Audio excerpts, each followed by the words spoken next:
अल्हम्दुलिल्लाहि रब्बिल आलमीन वस्सलातु वस्सलामु अला सय्यिदिल अंबियाइ वल मुरसलीन अम्मा बाद फ़अऊज़ु बिल्लाहि मिनश शैतानिर रजीम बिस्मिल्लाहिर रहमानिर रहीम। आज हमारा मौजू हिजरत हबशा है। आम रूटीन में ना मशहूर ये है कि मक्का से एक हिजरत हुई और वो हिजरत मदीना हुई। ये बात तारीख़ी एतबार से सही नहीं है। मदीना पाक की तरफ जो हिजरत है ये तीसरे मुकाम पर हुई। मक्का से पहले 2 बार हिजरत जो है वो मुल्क हबशा की तरफ हुई। मुल्क हबशा जो है ये आज ये अफ्रीकन कंट्रीज़ में से आता है। एथोपिया आज में जिसको कहा जाता है, उस वक्त अरब इनको मुल्क हबशा कहते थे। अब इधर पहली जो हिजरत की मुसलमानों ने, ये 615 ईस्वी का ये दौर चल रहा है कि जिसके अंदर मुसलमानों ने हिजरत की। अब उसकी वजह क्या बनी? हिजरत करने की वजह ये बनी कि मुसलमानों के ऊपर काफिरों का जुल्म बहुत बढ़ गया था। काफिर बहाने बहाने से मुसलमानों को कत्ल कर देते। मैंने आपको बताया मुसलमानों के आज़ा काट देते। इस तरह भी होता कि मुसलमानों को कत्ल करके पहाड़ों में फेंक देते। अब जाहिर है कि आका अलैहिस्सलाम पर ईमान लाने वालों की तादाद अभी हज़ारों में नहीं हुई थी, अभी सैकड़ों में थी। और वो ये चाहते थे कि ये सैकड़ों इनको दबा दिया जाए। इनको दबा देंगे, ये जितने हैं इनको कत्ल कर देंगे, मार देंगे, ये मजहब यहीं दफन हो जाएगा। और फिर मुसलमानों पे जो अज़ियत और तकलीफ़ें थी, ये कल्ब मुस्तफ़ा के ऊपर बहुत गिरा गुजरती। हुज़ूर अलैहिस्सलाम तक ये बात पहुंची थी कि जो मुल्क हबशा यानी मौजूदा एथोपिया का जो बादशाह है, वो एक बड़ा आदिल मिजाज आदमी है। इसका नाम था असहमा, और ये मुसलमान हो गया था और आका अलैहिस्सलाम पर ईमान ले आया था। उसकी पूरी बात मैं आगे बताता हूँ। और आका अलैहिस्सलाम की बारगाह में बड़े तोहफे तहाइफ इसने भेजे। और फिर जब ये फौत हुआ तो आका अलैहिस्सलाम ने इसका जनाजा पढ़ा।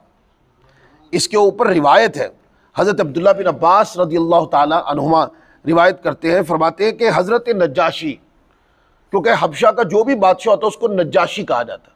नज्जाशी बादशाह जो था, जिसका नाम असहमा था, हज़रत नज्जाशी का जनाजा हुज़ूर अलैहिस्सलाम के लिए ज़ाहिर कर दिया गया। वो जनाजा आका अलैहिस्सलाम की आंखों के सामने पड़ा था और हुज़ूर अलैहिस्सलाम ने हज़रत नज्जाशी का जनाजा पढ़ाया और आपने इन्हें देखा और नमाज जनाजा पढ़ाई। उम्दतुल कारी में इसको लिखा, और भी कई उलमा ने इसको हदीस नंबर 1318 सही बुखारी की शरह करते उम्दतुल कारी में इमाम ऐनी रहमतुल्लाह अलैह ये पूरा वाक़या लिखा उन्होंने। अब आका अलैहिस्सलाम को ये इल्म था, पता चला कि ये बड़ा आदिल आदमी है, आदिल है, रहम दिल है, नेक है। इससे ये ख़तरा नहीं कि वह मुसलमानों को सताए या इन्हें परेशान करे। इसलिए आपने मुसलमानों को अपने दीन की हिफाजत के लिए हबशा की तरफ हिजरत करने की इजाज़त अता फरमा दी। हुज़ूर अलैहिस्सलाम को ऐलान नबूवत किए 5 साल हो गए, 5वां साल चल रहा था। तो पहली बार मुसलमानों में 11 मर्द और 4 ख़वातीन अपना ईमान बचाने के लिए वतन छोड़कर परदेश की राहों के मुसाफिर बन गए। अब ज़रा सोचें इस बात पर। अपना वतन छोड़ना पता कितना मुश्किल होता है। अपना वतन छोड़ देने का माना यह है कि जब दूसरे वतन जाएंगे तो वहाँ माली एतबार से फ़क्र का गलबा आएगा। यहाँ तो कारोबार है, घर है, सब कुछ है।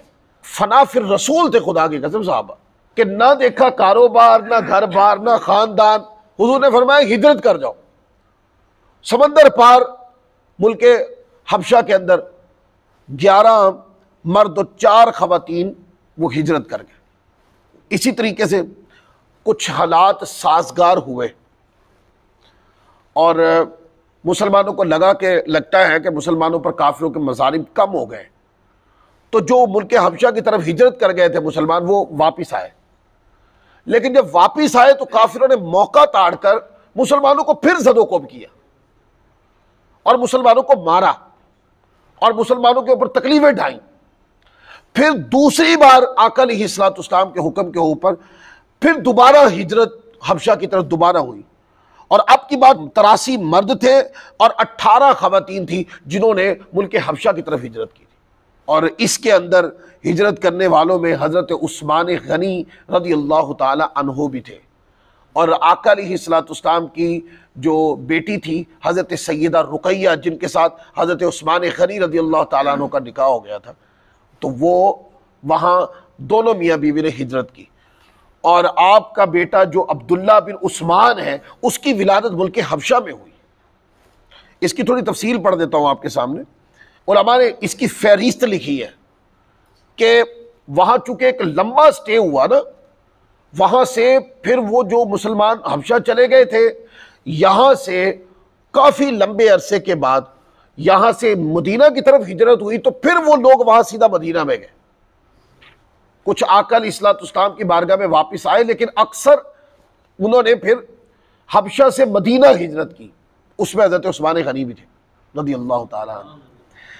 अब जाहिर है कि लंबा स्टे था ना, साला साल का, तकरीबन काफ़ी साल बीच में आते जो हबशा के अंदर मुसलमान रहे और पुरसकून रहे अपनी इबादत करते थे, अपना रोजी रोटी करते थे और दीन मतीन पे अमल करते थे। वहाँ पर उलमा ने लिखा है कि 24 बच्चों की विलादत हुई। इनमें उम्मा बिनते खालिद बिन सईद, इनकी विलादत वहाँ हुई। फिर हारिस बिन हातिब, हारिस बिन सुफियान, फिर हातिब बिन हारिस, फिर हबीबा बिनते अब्दुल्ला, उबैदुल्ला, ज़ैनब बिनते हारिस, सईद बिन खालिद, सलमा बिनते अबी सलमा, सफ़िया बिनते रबिया और आयशा बिनते हारिस, अब्दुल्ला बिन अबू सबरा और अब्दुल्ला बिन जाफ़िर बिन अबी तालिब, यानी हज़रत जाफ़िर तैयार का एक बेटा, वो भी, उनकी विलादत भी वहाँ हुई। फिर अब्दुल्ला बिन उस्मान बिन अफ़्फ़ान, ये सैयदा रुक़ैया के बेटे, हज़रत उस्मान गनी के बेटे, इनकी विलादत भी वहाँ मुल्क हबशा में हुई। फिर अब्दुल्ला बिन अय्याश, फिर अब्द बिन मुत्तलिब, फिर औन बिन जाफ़िर बिन अबी तालिब, ये हज़रत जाफ़िर तैयार के दूसरे बेटे, इनकी विलादत भी वहीं पे हुई। फ़ातिमा बिनते हारिस, फिर मोहम्मद बिन अबू सबरा, फिर मोहम्मद बिन जाफ़िर अबी तालिब, हज़रत जाफ़िर तैयार के तीसरे बेटे की विलादत भी वहीं हुई। मोहम्मद बिन अबी हुज़ैफ़ा, मोहम्मद बिन हातिम, मोहम्मद बिन ख़त्ताब, फिर मोहम्मद बिन तलीब और मूसा बिन हारिस बिन खालिद। ये बच्चे वो हैं जिनकी विलादत मुल्क हबशा के अंदर हुई।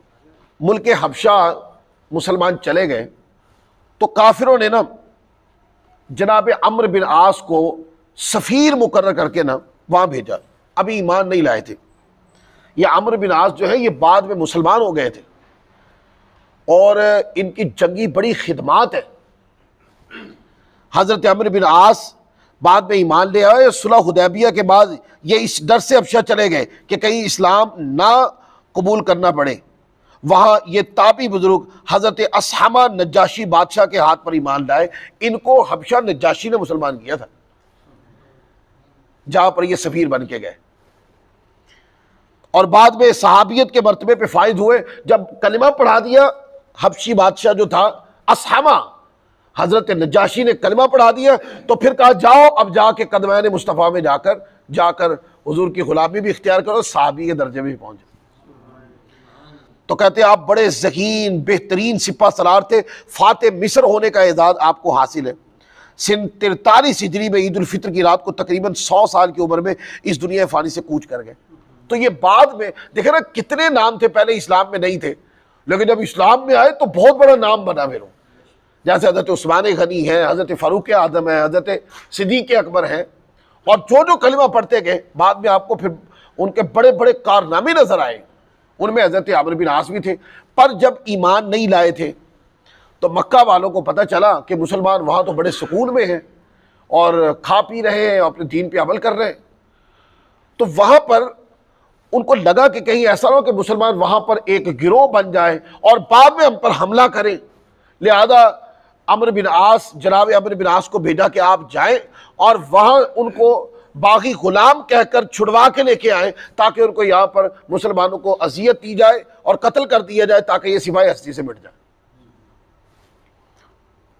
अब कहते हैं कि अम्र बिन आस जो है वो अभी ईमान नहीं लाए थे, तो वो चले गए हज़रत नजाशी का जो दरबार था और जाकर वहाँ बताया कि ऐसे हमारे कुछ ग़ुलाम हैं, तो भाग के आ गए। तो नजाशी बादशाह ने कहा कि ग़ुलाम वापस जाएंगे, लेकिन बाद में तफसीर पूछी कि वो ग़ुलाम किस, उन्होंने कहा कि वो मज़हब के ग़ुलाम हैं, तो जो नजाशी बादशाह था उसने कहा कि भी तौर पर, नजरियाती तौर पर तो किसी को गुलाम नहीं बना सकते, ये तो हर किसी के अपने अपने हैं, लिहाजा मैं ये मुकदमा सुनूंगा। और क्योंकि आदिल बादशाह था तो उसने अपने ईसाई जो बड़े बड़े उलमा थे उनको भी बुलाया अपने दरबार में, और दरबार लग गया। और सहाबा इकराम भी आ गए, उसमें हज़रत जाफिर तैयार, हज़रत जाफिर बिन अबी तालिब रज़ी अल्लाह ताला अन्हु, वो सहाबा की जो है ना वो सिपा सलारी करते हुए आए, और अम्र बिन आस भी आ गए। तो आकर ने कहा, ए बादशाह, अब ये मुकालमा हज़रत नजाशी के यानी हबशा के जो बादशाह थे, जो मुसलमान हो गए थे, जिनका नाम हज़रत असहमा यानी असहमा नाम था उनका, पूछा बादशाह ने कि आप अपना मुकदमा फाइट करें। हज़रत जाफिर तैयार आगे आए तो फरमाया, बताओ, ये कह रहे हैं कि तुम गुलाम हो। तो हज़रत जाफिर तैयार, उनकी ये तकरीर खुदा की कसम, एक एक जुमला जो है ना ये दिमाग के ऊपर नक्श करने वाला है। ए बादशाह, हम लोग एक जाहिल कौम थे, शिरक और बुत परस्ती करते, लूट मार, चोरी, डकैती, जुल्म और सितम और तरह तरह की बदकारियों और बदआमालियों में मुब्तला थे। अल्लाह पाक ने हमारी कौम में एक शख्स को अपना रसूल बनाकर भेजा, जिसके हस्ब नसब और सिद्क़ और दियानत को हम पहले से जानते थे। उस रसूल ने हमें शिरक व बुत परस्ती से रोका। उस रसूल ने हमें सिर्फ खुदाए वाहदहू ला शरीक की इबादत का हुक्म दिया। उस रसूल ने हमें हर किस्म के जुल्म व सितम, तमाम बुराइयों और बदकारियों से मना किया। हम उस रसूल सल्लल्लाहु अलैहि वसल्लम पर ईमान लाए और शिरक और बुत परस्ती छोड़कर तमाम बुरे कामों से ताइब हो गए। बस इनकी नज़र में यही हमारा गुनाह है, ये जो कुफ़ार मक्का है, यही हमारा गुनाह है जिस पर हमारी कौम हमारी जान की दुश्मन हो गई। और इन लोगों ने हमें इतना सताया कि हम अपने वतन को खैरबाद कहकर आपकी सल्तनत के ज़ेर साया पुरअमन ज़िंदगी बसर कर रहे हैं। अब ये लोग हमें मजबूर कर रहे हैं कि हम फिर उसी पुरानी गुमराही में वापस लौट जाएं।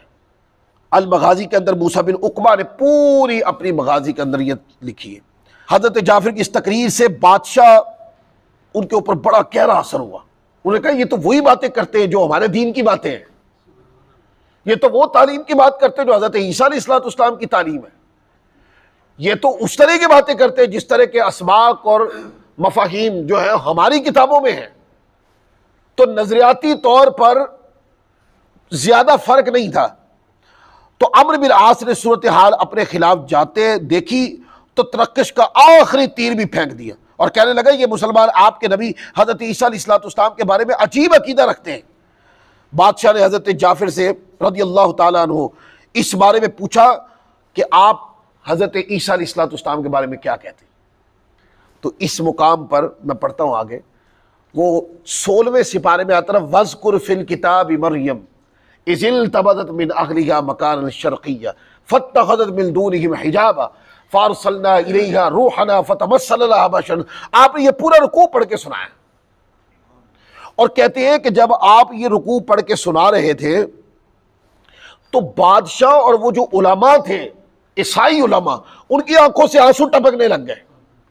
कुरान का इतना गहरा असर हुआ उनके ऊपर। वो अजब मंजर था कि नजाशी का दरबार अपनी पूरी आबोताब और शान से सजा है। बादशाह के वजीर और मजहबी पेशवा रहनुमा वहां मौजूद हैं। मक्का के 2 सफ़ीर भी हाजिर दरबार हैं। उस अजनबी माहौल में हज़रत जाफिर कुरान करीम की सूरत मरियम की तिलावत फरमा रहे हैं। अल्लाह का कलाम, शाही दरबार और हज़रत जाफिर की पुरसोज तिलावत यूँ एक समा बांध गया। रब की रहमत, उसके अनवार की ऐसी रिमझिम शुरू हुई कि आपकी तिलावत से बादशाह और ईसाई उलमा पर रिक्कत तारी हो गई और वो रोने लग गए। तिलावत फरमाने के बाद आपने फरमाया, हमारे प्यारे आका सल्लल्लाहु अलैहि वसल्लम ने हमें हज़रत ईसा अलैहिस्सलाम के बारे में यही तालीम दी है कि वो खुदा के बंदे और उसके रसूल है। वो कुंवारी पाक मरियम रज़ियल्लाहु ताला अन्हा से बग़ैर बाप के खुदा की कुदरत का निशान बन के पैदा हुए। नजाशी ने कहा, बेशक इंजील और कुरान एक ही सूरज की किरणें हैं। हाय हाय हाय, नतीजा अखज़ कर लिया, क्या एक ही सूरज की किरणें हैं और एक ही चश्मे की मौजें हैं। आप लोग यहाँ आराम से रहें, जिसने भी आपको एज़ा यानी तकलीफ दी हम उस पर तावान यानी जुर्माना लगाएंगे। तो यूँ सफ़ीराने मक्का अपने मंसूबे में नाकाम हुए और ये जो तकरीर थी, इसने जो बादशाह थे हबशा के जनाब हज़रत नजाशी जो थे, मुसलमान हो गए चूँकि बाद में, उनके ऊपर बड़ा गहरा असर छोड़ा। और फिर ज़ाहिरा बार बार सहाबाई किराम का आना जाना दरबार में, यूं आका अलैहिस्सलाम की बातें वो सुनता रहा, हत्ता के वक्त गुजरने के साथ साथ अल्लाह ने उसको ईमान की दौलत अता फरमाई। वो आका अलैहिस्सलाम की बारगाह में हाजिर नहीं हो सका, यानी सहाबी नहीं बन सका आका अलैहिस्सलाम की बारगाह में, लेकिन कलिमा पढ़ लिया और उसकी तस्दीक भेजी कि हुजूर मैं आपको अल्लाह का नबी मानता हूं, और आका अलैहिस्सलाम की बारगाह में तोहफे ताइब भेजे। आका अलैहिस्सलाम ने उसके ईमान को कबूल फरमा लिया और हुजूर अलैहिस्सलाम ने इसके ऊपर रजामंदी का इजहार फरमाया और आका अलैहिस्सलाम ने उसके लिए दुआ भी फरमाई। अब इससे बढ़कर क्या दुआ फरमानी कि जब उनके फौत होने की, हजरत नजाशी जो हबशा के बादशाह जो मुसलमान हो गए थे बाद में, जब उनके फौत होने की खबर आई तो आका अलैहिस्सलाम ने सहाबा से फरमाया कि तुम्हारा भाई फौत हो गया, आओ उसका जनाजा पढ़े। और वो कहते हैं मोजज़ाती तौर पर हजरत नजाशी रज़ियल्लाहु ताला अन्हु, उनका जो है ना वो जनाजा आका अलैहिस्सलाम के सामने हुजूर की आंखें देख रही हैं और सहाबा पीछे खड़े हैं तो जनाजा पढ़। अच्छा, इसके ऊपर ना एक एंड के ऊपर बात करूं, वहाबी लोग जो है ना यहाँ से बड़ी जल्दी मसला निकाल लेते, कह रहे देखो गैबाना नमाज जनाजा साबित हो गया। ठीक है यार, आप लोगों ने साबित कर लिया तो आप अपने घर में कुछ भी करें, हमें किसी से कोई लड़ाई झगड़ा नहीं। लेकिन मसला पता क्या है, मसला ये है कि ज़रूरी ये नहीं है कि जनाजा अवाम के सामने पढ़ाओ, ज़रूरी ये है कि जनाजा इमाम के सामने पढ़ाओ। और अगर जनाजा इमाम के सामने पढ़ा है ना तो मुख्तरियों को नज़र ना भी आए तो जनाजा हो जाता है। तो बात यह है कि वो जनाजा चाहे जहां भी था, वो मोजज़ाती तौर पर आका अलैहिस्सलाम के सामने हुजूर उसको देख रहे हैं। आका अलैहिस्सलाम ने जब वो जनाजा पढ़ाया तो वो जनाजा गैब का जनाजा नहीं था, वो शागिद थे, हुजूर देख रहे थे कि तुम्हारे भाई की मैयत पड़ी हुई है, और आका अलैहिस्सलाम उस मैयत के सामने खड़े होकर हुजूर ने जनाजा पढ़ाया। और हजरत नजाशी जो हबशा के बादशाह थे, असहाबा नाम था जिनका, उनके लिए हुजूर अलैहिस्सलाम ने दुआ भी फरमाई। अब नतीजा क्या है? नतीजा ये है दोस्तों कि सीरत मुस्तफ़ा हमें पैगाम क्या देती। ये वो सहाबा हैं जिन्होंने इब्तदाई तौर पर दीन की खातिर इतनी तकलीफ़ें बर्दाश्त की, इतनी तकलीफ़ें बर्दाश्त की। ये पहले हबशा की तरफ हिजरत कर गए और 2 बार हिजरत हुई। तो आपको पता है 1 बार जाना कितना मुश्किल होता है, और 2 बार जाना और नई जगह पे जाके फिर दोबारा कारोबार सेट करना या काम सेट करना बड़ा मुश्किल होता है। और अगर जाने वालों में ऐसे नाम हो कि जो अमीर ज़ादे थे, पैसे मालो दौलत वाले घराने से थे, तो उन्होंने फकर बर्दाश्त कर लिया, दौलत छोड़ना बर्दाश्त कर ली, पर आका अलैहिस्सलाम का दामन और दीन छोड़ना बर्दाश्त। तो 2 बार उधर हिजरत हुई, तकलीफों भरी। अल्लाह ने वहां जाकर आका अलैहिस्सलाम के दुआ के बदले में मुल्क हबशा में मुसलमानों को आराम दे दिया। लेकिन फिर बाद में हबशा से दोबारा हिजरत करके मदीना आना और यहां आके दोबारा अपने मामलात को सेट करना, यह बहुत मुश्किल था। ये सारी तकलीफें सहाबा ने किस खातिर बर्दाश्त की? दीन की। लिहाजा पैगाम मुसलमान को सीरत मुस्तफ़ा का क्या है कि दीन के लिए तकलीफ बर्दाश्त करें। यही आका की सुन्नत है और यही मुस्तफ़ा के सहाबा की सुन्नत है।